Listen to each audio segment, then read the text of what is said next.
Iowa was very, very Iowa last season. They went 9-4. They beat Vandy in a bowl game. All 4 of their regular season losses came to ranked opponents by a combined 15 points. They were tied or leading in the final 2 minutes in 3 of those. And Iowa also blew a 14-point lead in another. So it bears repeating. This is Iowa. It does not need to be pretty. It just needs to work. They have lived by that mantra. Last year, it almost worked a little bit better. But this is very much the philosophy of one Kirk Ferentz. So as we go now into 2026, my view of Iowa, which is certainly not as high as yours, it is just not. I know that out of the chute here, off the bat. I view them as a top 25 caliber team, but I am not nearly as bullish as I know you're about to profess here. So, like, you've been talking them up potentially as 10-2 on the fringes of the playoff conversation. I also like their schedule, but I think there's just way too much out there pointing in the direction of regression than some sort of playoff thing. That's where I'm at. I like Iowa a good deal. Look, they return at least a couple of decent pieces along the offensive line. I never am really terribly worried about Kirk Ferentz offensive lines. Those dudes tend to develop and tend to be fine. I like where they're at running back. We'll see at receiver. Obviously, the huge question that is hanging over this offense is where they go at quarterback, what that means for how this offense accommodates two kind of different skill sets. Hank Brown's bigger and more of a pocket passer. Jeremy Hecklinski's smaller. He was at Wake Forest briefly, and he's more about playmaking and improvising and the smaller guy. From an entertainment standpoint. Yeah. From an entertainment standpoint, Iowa fan, not an Iowa fan, Jeremy Hecklinski is your improv guy. Yes.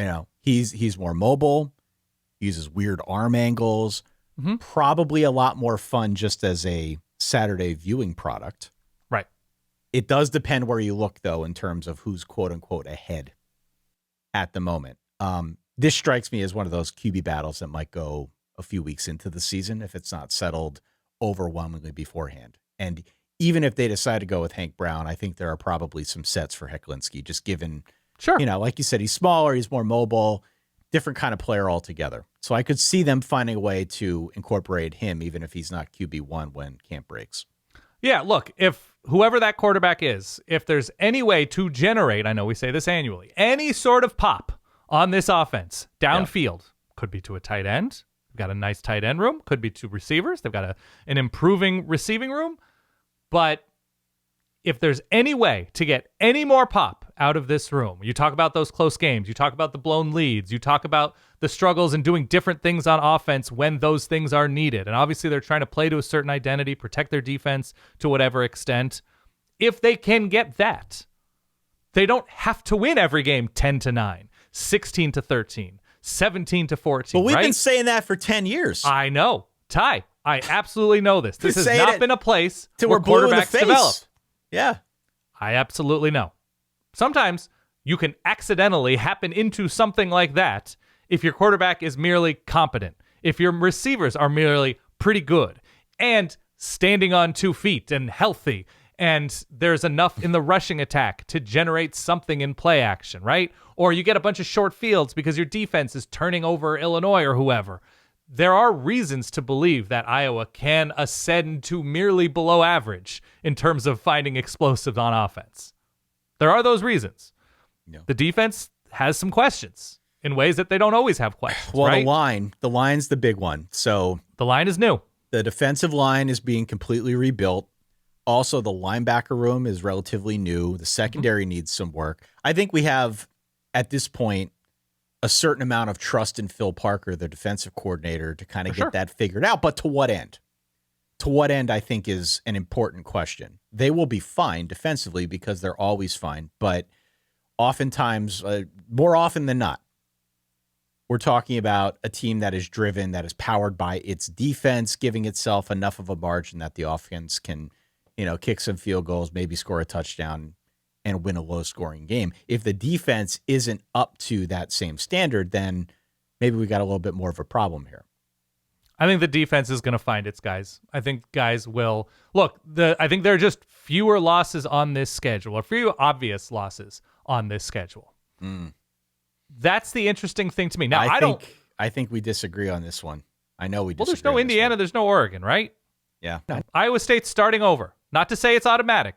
Rivalry games are not automatic. Got to throw out those records. Always. It's a good year to have Iowa State on the schedule. Because maybe they turn into something eventually this year. Maybe they turn into something eventually the next 2 or 3 years. They're starting over, and this roster is completely new for Iowa State. Okay. So I'm just saying, that's a team that's generally pretty standard competition. I mean, if I told you that Iowa State won that game 13-10. Sure. That if they win that game 13-10, quarterback has not worked out once again. You would buy it. Totally. I've got Iowa down at 7-5 or 8-4. Like, I think they're going to be a tough out, but I'm not picking up what you're putting down here. That's okay. And, I think the quarterback thing is a much bigger deal. I think the defense is a much bigger deal. I do think they'll be good on the ground. I like Kamari Moulton. To be clear, the guys that they're going to be starting on defense have been in this program playing. They're not looking to like the Great Danes of Albany to overhaul their defense. Yeah. Fair point. Absolutely. Although teams who have done that have succeeded. Absolutely fair point. But I am skeptical. I am skeptical that they can do better than I've got 8-4 as my ceiling. I think a tough out. They're always a tough out. I think there'll be plenty of ugly games featuring Iowa. I'm not in. You're not in? No. That's okay. I don't even know. When was the last time they had a defense that was like kind of disappointing for Iowa within like the context of Iowa?